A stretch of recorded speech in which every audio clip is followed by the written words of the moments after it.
Bismillahirrahmanirrahim. Alhamdulillah rabbil alamin. Wassalatu wassalamu ala asyrafil anbiya'i wal mursalin. Sayyidina Muhammad wa ala alihi wa sahbihi ajma'in.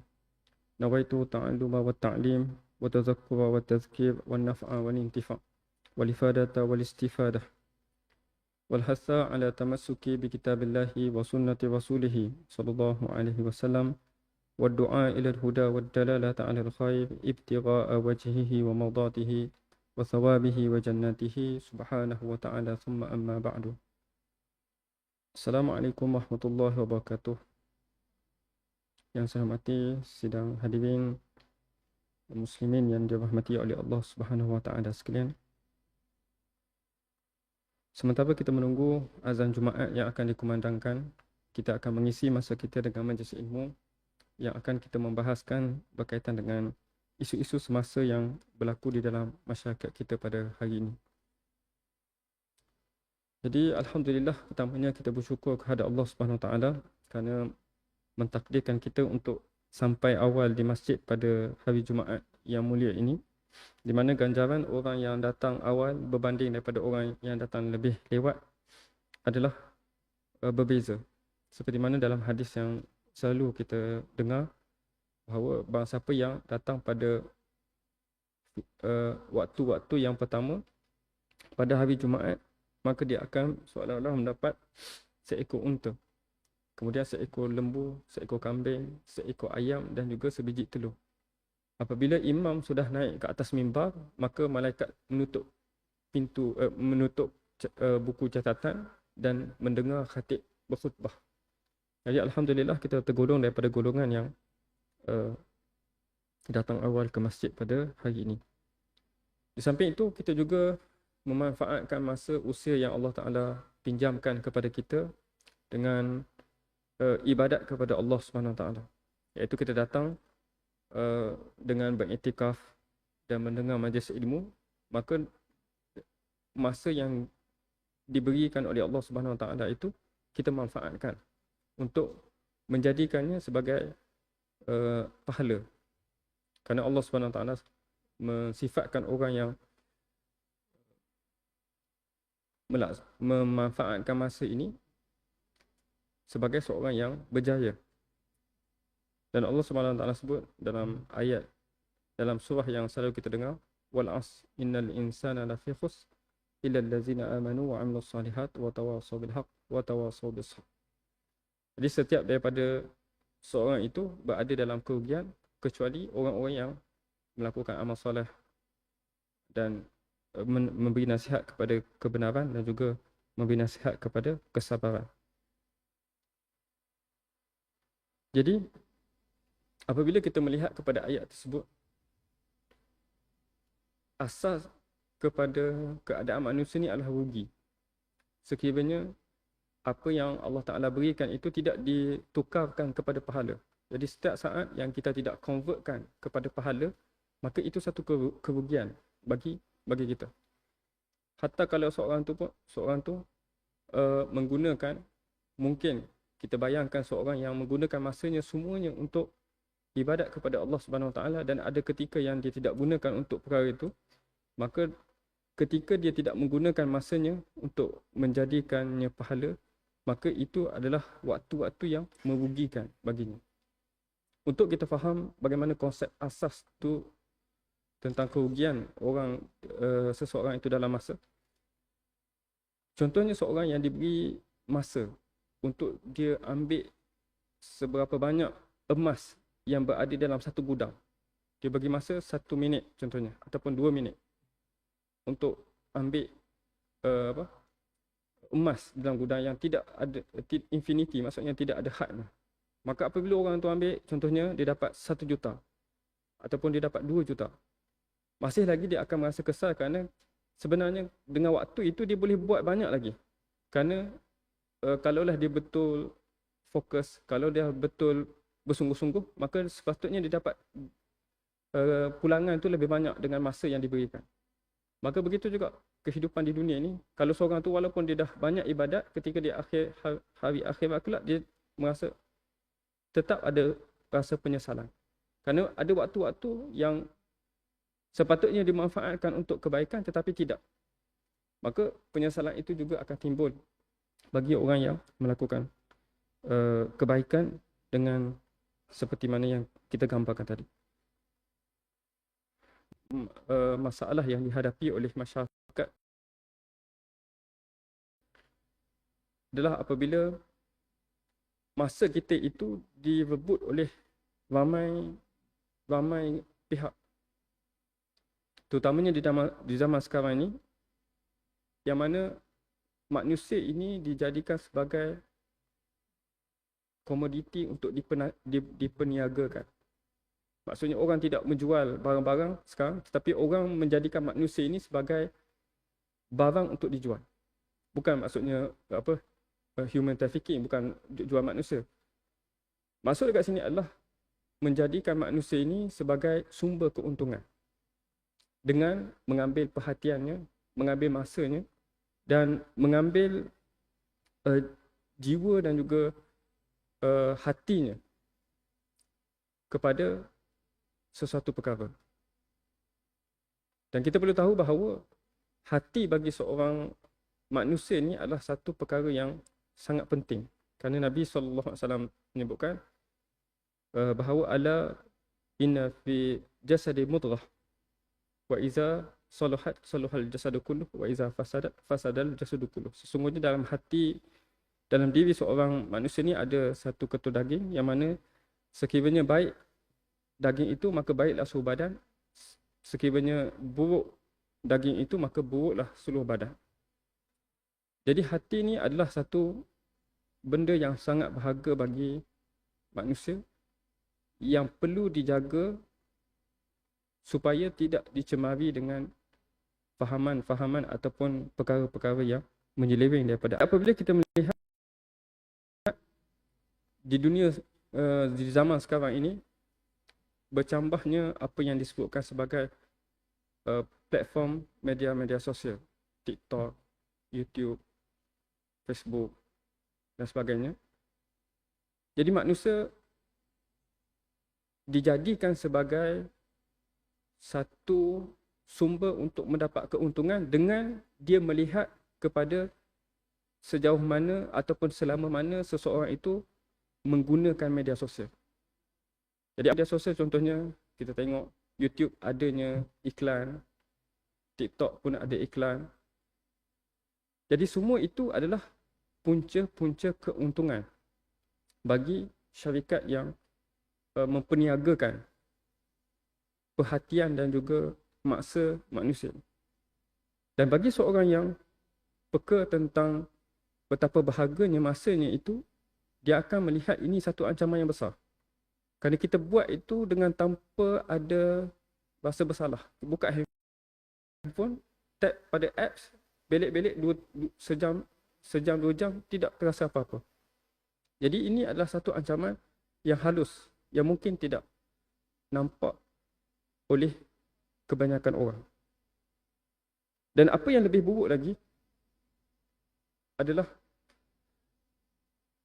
keterujaan generasi muda dalam industri attention ekonomi ni ataupun ekonomi yang menarik perhatian manusia ni adalah mereka terjerumus kepada satu yang kita sebut sebagai krisis nilai. Mereka ni sampai terkeliru untuk menentukan apa yang baik, apa yang buruk. Kalau pada satu masa kita tahu satu perkara tu baik dan juga buruk dengan jelas, iaitu menipu tu adalah buruk, bercakap benar itu adalah baik. Ini jelas pada zaman kita lah, maksudnya pada zaman yang biasa. Tapi masuk kepada zaman sekarang ini, keburukan itu dilihat sebagai seolah-olah baik bagi pandangan seseorang. Dan juga sebaliknya, keburukan itu juga dipandang baik dan kebaikan itu dipandang buruk oleh sesetengah golongan, menyebabkan berlaku krisis nilai bagi masyarakat pada hari ini. Contoh untuk kita lebih mudah faham terhadap realiti adalah golongan-golongan anak muda ni dia terdorong untuk menjadi influencer ataupun pempengaruh media sosial, untuk jadi content creator. Kerana dia lihat banyak orang-orang terkenal dengan menjadi content creator. Ada satu fahaman ataupun satu ajaran yang disebabkan oleh mentor-mentor dalam industri ni, dia katakan bahawa bad attention is good attention. Maksudnya perhatian yang buruk juga adalah satu perhatian. Maksudnya bad marketing is good marketing. Marketing yang buruk, contoh dibuat perkara-perkara yang orang menyebabkan orang maki dia, orang hina dia, itu adalah satu marketing. Jadi menyebabkan sebenarnya dia tengok dari sudut itu, perbuatan buruk yang dapat menarik perhatian orang itu baik sebab dapat menjana keuntungan. Jadi ini menyebabkan ramai daripada anak-anak muda terkeliru tentang nilai yang baik dan juga nilai yang buruk. Sebab itu perlu kita perjelaskan kembali tentang apa yang baik itu dan apa yang buruk. Kalau dulu kita tak perlulah nak hurai panjang tentang nilai kebaikan, nilai keburukan. Tetapi sekarang dah bercampur aduk dan terlalu sibuk untuk kita memberi fokus terhadap persoalan-persoalan besar seperti ini, menyebabkan gelombang kekeliruan itu semakin membesar hari demi hari. Maka yang pertama adalah kita perlu tahu bahawa asas kepada kebenaran itu apa yang disampaikan oleh Allah dan juga Rasul, yang bersumber daripada Al-Quran dan juga Sunnah. Iaitu setiap daripada kebenaran itu, apa yang Allah Ta'ala sebutkan tentang kebaikannya di dalam Al-Quran. Jadi setiap daripada nilai-nilai yang baik itu adalah baik pada setiap masa. Dan nilai-nilai yang buruk itu adalah buruk pada setiap masa. Tetapi ada orang yang contohnya melakukan satu perkara yang haram tetapi niatnya adalah baik. Perkara yang Allah Ta'ala haramkan tapi niatnya, tujuannya adalah baik. Maka syarak tidak menerima tentang perbuatan sebegini. Contohnya orang yang dia mencuri tetapi tujuannya adalah untuk bersedekah. Boleh ataupun tak boleh? Maka di sini syarak tidak menerima bahawa orang yang mencuri walaupun niatnya yang baik untuk bersedekah, maka perbuatan ini tidak diterima oleh syarak dan itu adalah haram. Kerana melakukan perbuatan yang haram untuk tujuan yang baik. Sebab itu ada satu kaedah yang disebutkan bahawa al-ghayatu la tubabibul wasilata. Matlamat itu tidak menjadikan cara kita ini halal sekiranya kita lakukan dengan cara yang diharamkan oleh syarak. Maka di sini perlu kita bezakan di antara apa yang popular di sisi manusia dan juga apa yang benar di sisi syarak. Tidak semestinya apa yang popular di sisi manusia itu benar. Dan juga tidak juga apa yang benar di sisi syarak itu popular. Dua perkara itu adalah dua perkara yang perlu kita lihat secara berasingan. Jadi dalam Ihya Ulumuddin, Imam Al-Ghazali menyebutkan perkara ini. Bahawa kayu ukur kebenaran itu tidak dikira dengan banyaknya orang suka kepada perkara tersebut. Kerana kebanyakannya adalah mengikut kepada keadaan masyarakat pada ketika itu. Dalam keadaan masyarakat yang suka kepada hiburan, yang dipenuhi dengan budaya hedonism, maka perbuatan-perbuatan yang bersifat hiburan ini akan dilihat baik oleh masyarakat. Tapi itu bukanlah dikira sebagai kayu ukur kepada kebenaran. Kayu ukur kepada kebenaran adalah apa yang menepati perintah Allah Subhanahu Wa Taala di dalam Al-Quran dan juga As-Sunnah. Sebab itu para mutakalimin, para ulama kalam, dia mentakrifkan baik dan juga buruk itu adalah al-hasan ma hasanahu syar'u. Baik adalah apa yang dipandang baik oleh syarak. Perkara yang wajib, perkara yang sunat, tentang akhlak-akhlak mulia. Apa yang dipandang syarak sebagai baik, itu adalah baik. Wal qabih ma qabbahahu asy-syar'u. Dan perkara yang buruk adalah apa yang Allah Ta'ala larang daripada perlakuan zina, mencuri dan sebagainya, berdusta dan sebagainya, itu adalah perkara yang di, uh, dilarang oleh syarak dan dia adalah keburukan. Maka dalam perkara ini, perkara yang perlu kita kembalikan adalah mengajar tentang sumber-sumber untuk kita mendapat kebenaran tersebut. Dan Nabi SAW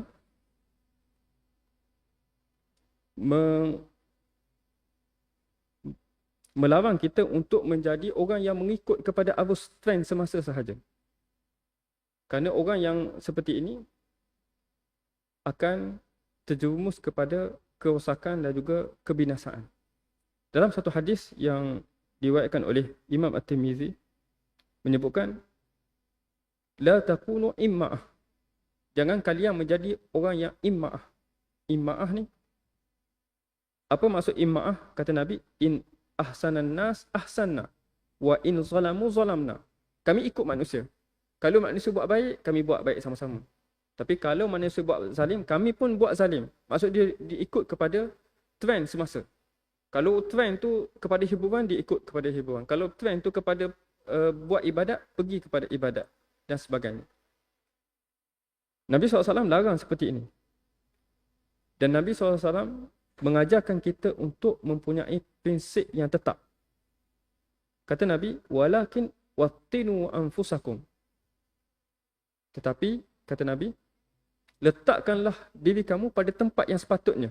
Wattinu anfusakum in ahsan nas antusinu. Apabila orang buat baik, kita berkejaran untuk ikut mereka, saling berbuat kebaikan. Wa in asa'u fala tazlimu. Dan apabila orang berada dalam keadaan yang teruk, buruk, maka kita tidak akan mengikutnya. Jadi di situ Nabi SAW mengajar untuk kita berhenti pada hadnya. Apabila kita masuk dalam industri, contohnya anak-anak muda masuk dalam industri content creator ni, ada orang yang mengajarkan buat buruk, buat perkara yang bercanggah dengan adat, bercanggah, buat yang pelik, buat yang mengkritik, mencarut, memaki dan sebagainya. Supaya dapat perhatian terlebih dahulu, maka dengan perhatianlah kita bina diri kita. Maka ini adalah satu ajaran yang salah, yang perlu untuk kita tegur kepada mana-mana mentor yang mengajarkan seperti ini. Kerana dia akan mencetuskan perkara-perkara yang lebih buruk selepas daripada itu. Selain daripada itu, apabila berlaku tentang perkara yang kita sebutkan tadi, setiap daripada orang menjadi bahan perniagaan daripada syarikat media sosial ini,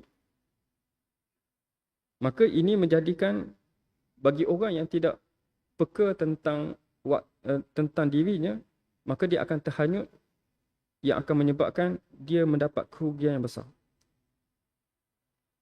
Jadi apabila kita melihat kepada satu-satu media sosial itu, sebenarnya bukanlah dia percuma. Tapi kita membayar dengan masa kita. Kita bayar dengan waktu kita dan juga hayat kita. Jadi apakah yang lebih mahal yang ada pada manusia itu selain daripada waktunya ketika di dunia ini? Kalau kita bayar dengan wang, contohnya kita bayar dengan emas, kita boleh kumpul balik duit untuk beli emas tu. Tapi masa ni walau kita saat kita terlepas, dengan apa jua sekalipun yang kita ada ni tidak mampu untuk mengembalikan satu saat yang terlepas tersebut. Jadi kita bayar dengan harga yang mahal.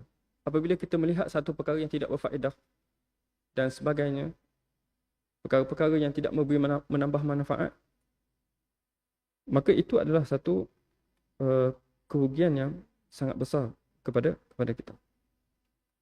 Sebab itu Nabi SAW mengajar kita satu solusi dalam dunia yang full of penuh dengan orang yang sedang menarik attention kita.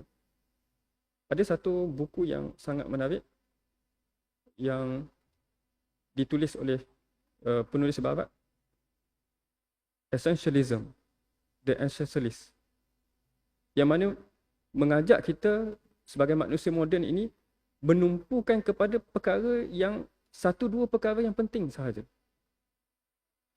Kerana apabila banyak sangat perkara-perkara yang perlu kita tumpukan, semuanya kita tidak boleh selesaikan.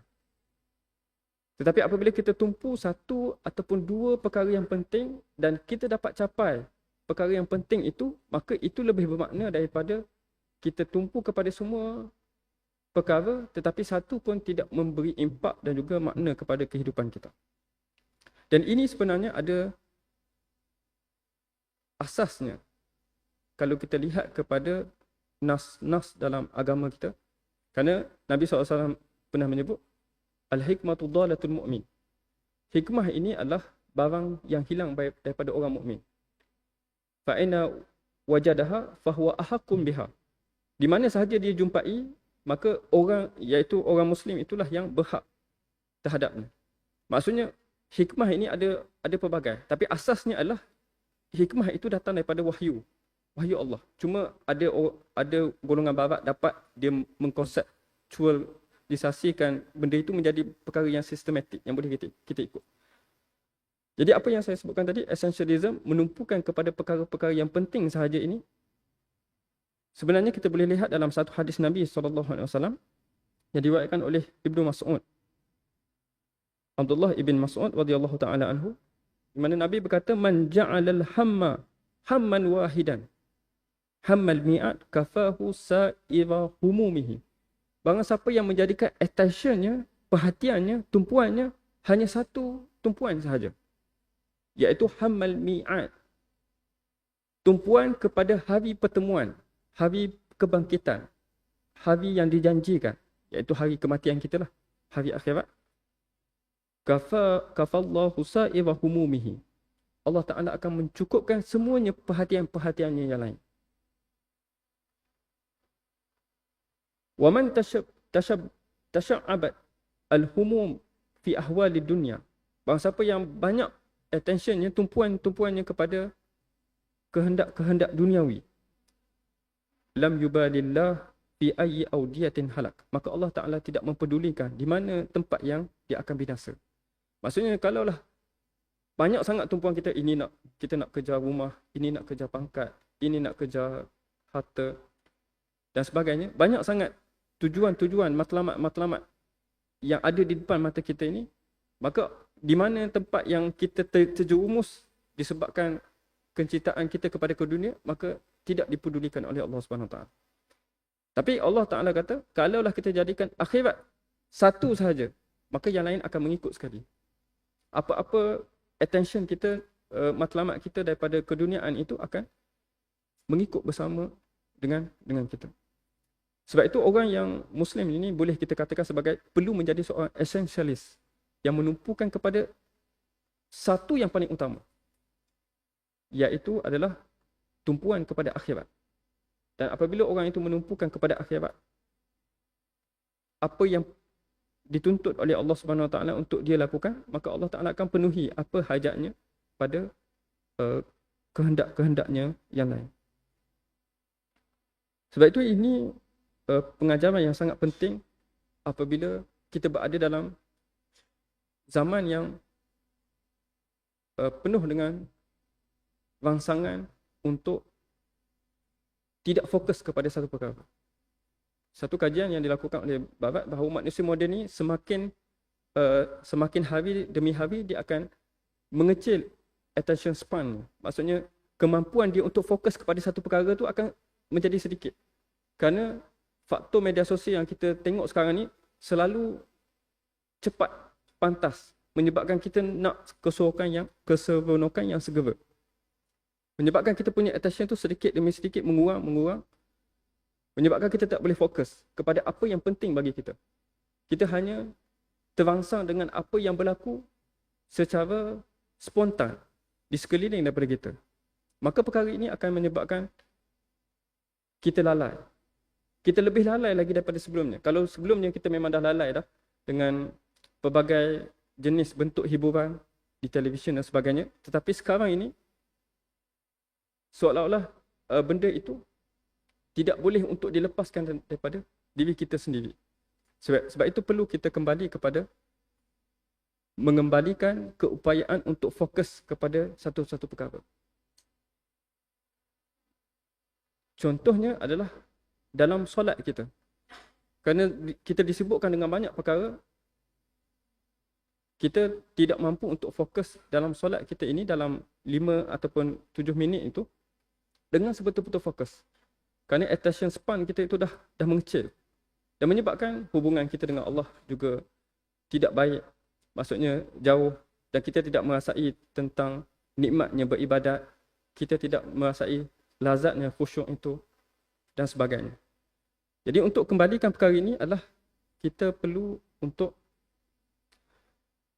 kembali kepada fokus kepada apa yang benar-benar bermakna bagi kita.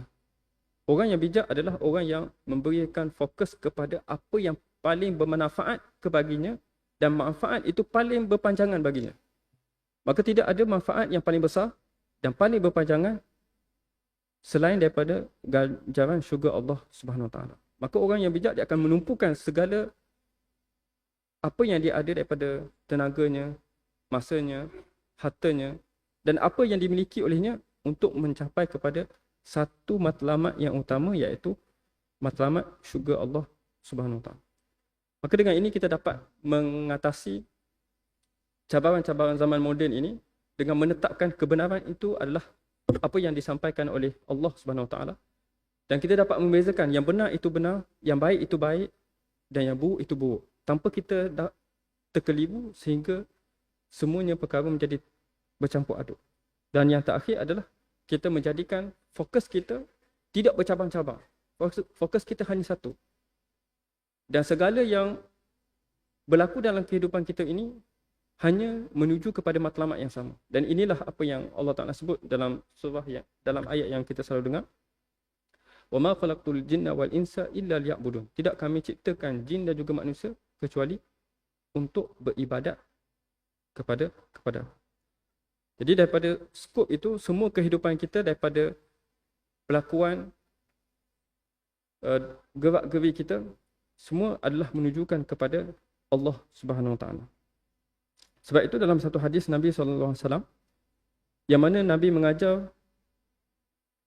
mengajar sahabat bahawa kita dalam kehidupan ini semuanya adalah ibadat, dalam rangka ibadat kepada Allah Subhanahu Wa Taala.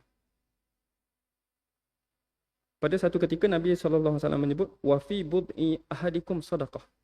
Sesungguhnya kamu mendatangi pasangan kamu itu adalah sedekah, iaitu hubungan suami isteri. Maka sahabat pelik bertanya kepada Rasulullah, qalu ya Rasulullah, ayati ahaduna syahwatahu yakunu lahu fiha ajran? Wahai Rasulullah, kami mendatangi syahwat kami pun dapat pahala? Maka kata Rasulullah, ya, dapat. Maksudnya benda-benda ni adalah keperluan duniawi. Kita makan, kita minum, kita bersama isteri. Tapi di situ pun ada pahala. Di situ pun adalah bentuk ibadat.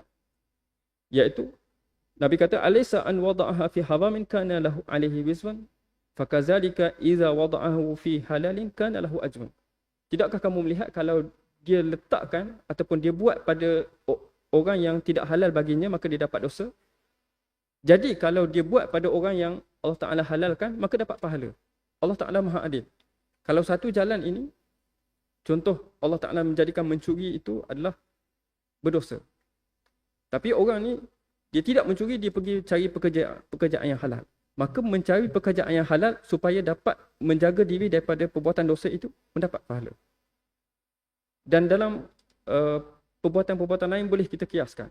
Kita memilih yang harus supaya dapat menghindarkan perkara yang haram itu, maka itu bentuk pahala. Maka semua daripada rangka pergerakan kita di dalam kehidupan ini adalah di bawah ketaatan kepada Allah Subhanahu Wa Taala dan juga ibadat kepadanya, yang akhirnya kita mengharapkan kepada keridaan Allah Subhanahu Wa Taala. Jadi setakat itu apa yang boleh saya kongsikan. Moga-moga dengan kongsian itu dapat memberi manfaat untuk kita memahami tentang cabaran pemikiran yang kita hadapi pada hari ini. Wallahu a'lam, aqulu qawli hadza wa astaghfirullahal azim li wa lakum. Assalamualaikum warahmatullahi wabarakatuh.